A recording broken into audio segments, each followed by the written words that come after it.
You're sick of my madness. What's up, my babies? It's your girl Nova Rain, and I'm back again with another crazy, funny, sexy, cool Ratchet to Righteous story time right here on Ratchet to Righteous TV. Now, y'all, last week was crazy, but baby, last week ain't got nothing on this week, okay?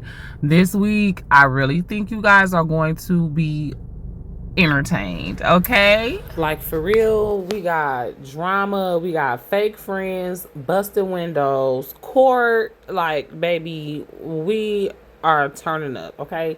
So just stay tuned and be prepared for another crazy Ratchet to Righteous story time, okay? Okay, so boom, it was 2008, y'all. Pre-baby, pre-growth, pre-sanity, pre-journey toward Jesus, okay? And let's just say at the time, I was still being loyal to people that wasn't halfway as loyal to me as I was to them, okay? I was still hanging on, holding on to relationships and friendships from middle school, high school, you know what I'm saying? And I was still dealing with stuff that honestly I would never deal with right now to this day. Like, luckily I have grown, I have evolved. But y'all know this story time series is all about reflection, growth, and realizing what I went through back then and how I will never go through it again, okay? So listen, you guys, this was like my dog. Okay, like one of my best friends in the world at the time, okay? And we just gonna call her Deborah, okay? If you know, you know, but we gonna call her Deborah. And Deborah had been in my life for like 12 years, okay? Her and her mama, like real familiar. I knew her whole family, and we had been tight since way back. Like her whole family, mama, sister, cousin, aunts, uncles, granddad. You know, I pretty much knew her whole family, and I looked at them as an extended part of my family, like one of my best friends, okay? And listen, if you have ever been used by a friend or felt like you was being used by a friend, you know what I'm saying? Dragged into some type of drama that you didn't ask for, okay? If you ever been taken to court or had to take somebody to court over a man or over some bullcrap that you didn't even know was connected to your circle, please pull up a chair, baby, because this one got fire, glass, and federal drama. No, but for real, it's gonna be a doozy, okay? So just stay tuned. Okay, y'all, so one random day, I'm at the gas station near my girl Deborah's house. And mind you, at the time, I was an aspiring singer, recording artist. I had a mixtape that I had recorded and was putting out, and I was doing shows around the city. And so as I'm at the gas station this day, a man approaches me, right? He grown and sexy, respectful, got a little buff, look like a little prison buff on him, and y'all know how I love a little prison buff, right? So I gave him my number. He asked for it, I gave it to him. We started kicking it a few times. He was cool. I really enjoyed his conversation. Well, what I didn't know was the whole time when I met him, this man was Deborah's mama, baby daddy. Yes, y'all. He was Deborah's mama's little sister's daddy. Now, a little background on this. I had known Deborah at this point. I'm like 22, 23. And I had known Deborah since I was like 12 at least. But as far as I knew, I never knew who her little sister daddy was. And then come to find out, he had been in prison for like 15 years. But when I met him, the nigga was looking good. He was smelling good. He was driving an Infinity truck, which was one of my dream cars. And he was trying to holler. Now, at the time, I was promoting my music. So I didn't give him my number without a cause or a reason. I gave him my number and I told him, like, the only way you getting this number is if you're going to come to my show. I had a show coming up, and I was like, yeah, you know what I'm saying? You been locked up. I had never seen him before, so like I said, I didn't know who he was. And so I invited him to my show.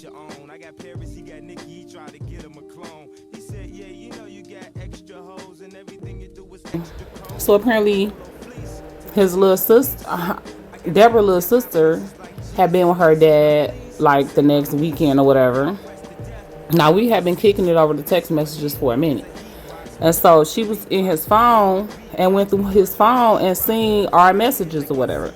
So she told her sister, like, oh my God, I think my daddy is talking to Nova on the phone. Like, I think they go together or whatever. And so, you know, at the time, the little sister was probably like 9 or 10 years old. So once she went in the phone, saw my numbers, saw my name, saw our convos and the flirting or whatever, she told her big sister.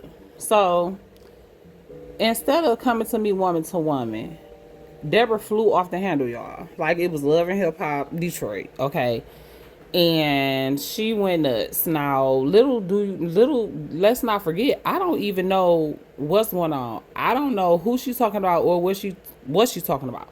She calls me on the phone and get to yelling, calls me all type of hoes and accuses me of, you know, trying to cut her out the loop and trying to finesse her daddy. I'm sorry, trying to finesse her little sister daddy out of some money. And she like, basically, how you gonna go off with him and start talking to him and get money out of him and don't cut me in on it? And I'm low key like, huh? It almost seemed like she wanted him for herself. And she was mad that I had got in on the cash cow first. Like, for real. That's really what it seemed like. So I'm like, girl, what are you talking about? First of all, I didn't even know that was your sister, baby daddy. Like, you know, I ain't never seen him before the nigga been locked up for the whole time we'd have been friends. So I didn't even know who he was. And second of all, what do you mean I didn't cut you in on it? What, you trying to be my pimp? You know what I'm saying? Like, you never even answered your phone. Like, rewind. Y'all, when I first ran into old boy and sold him the ticket to my show, I had called my best friend. I'm like, girl, I'm trying to tell her, you know, the whole thing that just happened where a dude tried to talk to me, and instead of giving him my number, I sold him a ticket to the show. But she didn't answer the phone. Like, she had been acting real funny around that time because she was hanging with another friend of ours who I had fell out with like a year earlier. And I feel like at the time, little did I know, they had been talking about me behind my back. They had been plotting on me. Anyway, they was jealous because I was singing. I was going around the city doing shows and modeling. And even though I was trying to include my best friend, I had invited her to the studio, to photography sessions and everything. But deep down, it was some envy going on. And I know she'll never admit that. And since then, we have squashed the beef and we cordial now. But she was clearly jealous. And I'll tell you more about why I know she was jealous later. But so she calls me going off or whatever. And I'm just like, girl, bye. Hung up. She threatening me. The other girl on the phone threatening me. It just was a big crazy thing for like a couple of weeks where they was playing on my phone. And eventually these chicks, I wanted to say hoes, but these chicks came and bust the windows out of my car. I mean, it was like one night, Deborah and the other girl who we all used to hang together, but me and her had broke up our friendship like a year earlier because she wasn't doing nothing with her life. I didn't like what she was standing for, and so I didn't fuck with her no more. So later on that night, they pulled up to my house in Deborah's mama car, okay, because now one of these hoes didn't have their own car, and busted 3 of my car windows out, y'all. And not only that, they left voicemails on my phone threatening to blow up my house while my grandma was inside.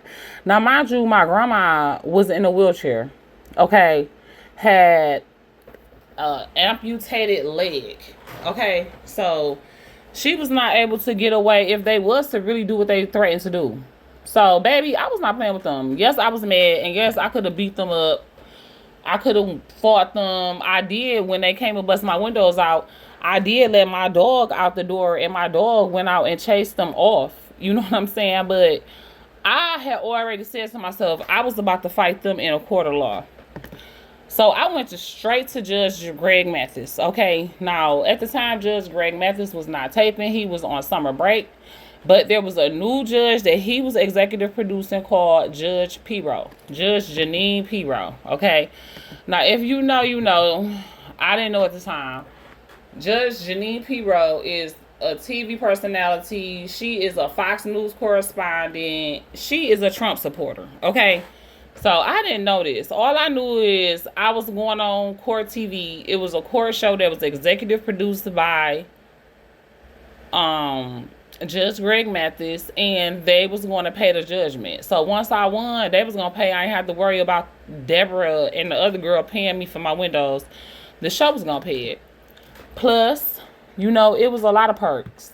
They flew us out from Detroit to Chicago, gave us a room at the Embassy Suites, fed us real good, and then I sued them for $2,500.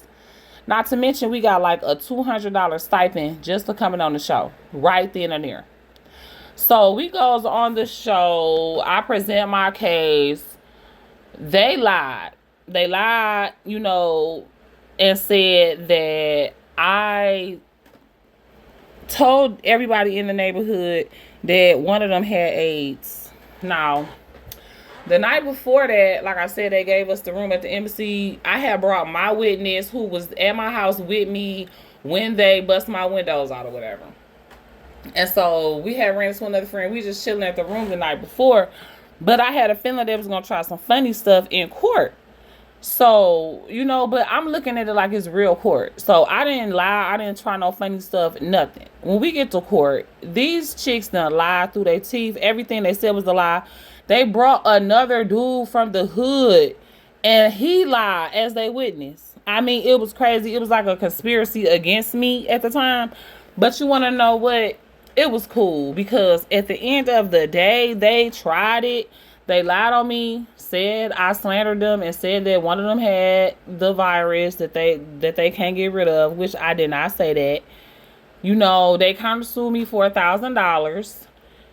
And so I won my case. Yes, I won my case, but unfortunately, I only walked away with $1,500, not the $2,500 that I had originally sued for, because they won their counter suit for $1,000. So after that, we was never friends again. Honestly, we probably was never friends to begin with. Like, they was using me from the time I first got in high school and my mama was working and I had the house to myself all night. Like, they was using me for somewhere to go, somewhere to hang out, somebody gullible, somebody that was trying to be popular, you know? And sometimes it takes violated boundaries, shattered glass, and a gavel to reveal to you that what you call friendship was really just access. What you call you being somebody's friend, that don't mean they're your friend. They didn't love me. Like, they did not love me. They didn't care for me. They didn't have my best interest at heart. They was using me. They loved what came with me. The house when my mama was gone. When we got older, the car, the freedom that I had, that the income that I had that they didn't have. You know, but real friends, they don't prey on your downfall. They don't add to your stress strain. They don't talk about you behind your back, try to fight you. None of that. Like, real friends will pray for you and pray for your elevation and try to help you succeed and want the best for you. Like, that's real friends. And it wasn't until I was out of that situation that I realized, like, I was their friend of convenience, not covenant. And they just wasn't my friend from get-go. Like, they just was not my friends for real. So, I mean, like I said, I run into them every so often. There's no hard feelings. We was young, like very young, like 19, 20, 21, 22, 23. Like, we was very young.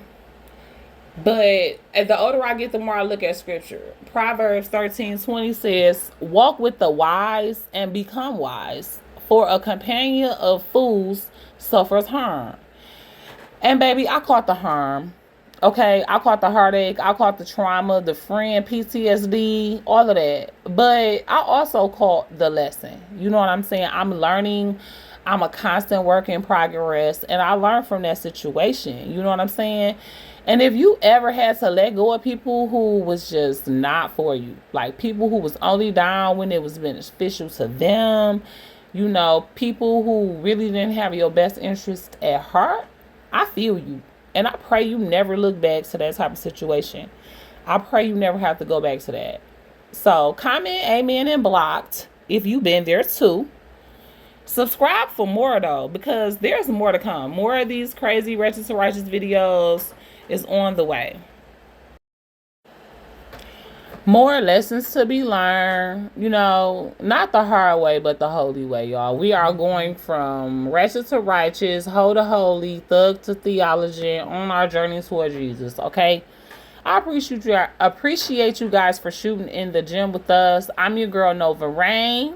I'm here on behalf of your girl, Jen, checking in. And this was Ratchet to Righteous TV, story times from the past, okay? I hope you guys enjoyed the video. Be sure to like, share, subscribe. Leave me a comment. Let me know if this was a good video for you. Let me know if you got any type of specific themes that you want to have behind the next couple of Ratchet to Righteous videos. Be on the lookout for Time to Talk It Out podcast. It's coming up Monday night. And I'm going to put a couple of clips from the show here in this video.